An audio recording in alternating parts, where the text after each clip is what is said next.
વડોદરામાં સ્વાતંત્રતા દિનની ઉજવણી પ્રસંગે નાયબ મુખ્યમંત્રી હર્ષ સંઘવીએ દેશના વિકાસ અને એકતાનો સંકલ્પ વ્યક્ત કર્યો। તેમણે કહ્યું કે 2047ના વિકસિત ભારતના લક્ષ્ય માટે હવે માત્ર 20 વર્ષ બાકી છે।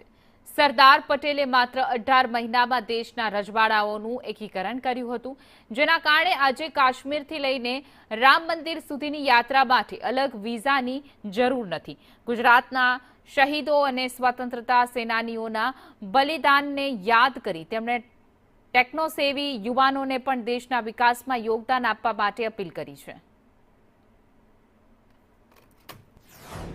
આપણા પડોશી દેશ પાકિસ્તાનમાંથી જો ડ્રગ્સ લાવવાની કે અહીંયા પહોંચાડવાની કોશિશ કરવામાં આવશે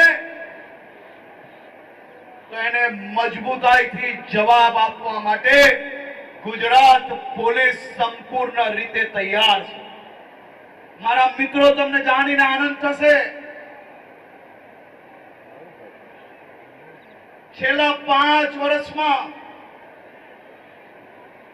ભારત દેશમાં ડ્રગ્સ ઘુસાડતા આ પાકિસ્તાનીઓને અને આજુબાજુના દેશના બીજા નાગરિકો કુલ મળીને 75 થી વધારે લોકોને જેલના હવાલે બંધ કરી લીધા છે। આજ સુધી જામીન મળ્યા નથી અને ભવિષ્યમાં બી નહીં મળી શકે। તે કાર્ય ગુજરાત પોલીસ દ્વારા કરવામાં આવી રહ્યું છે।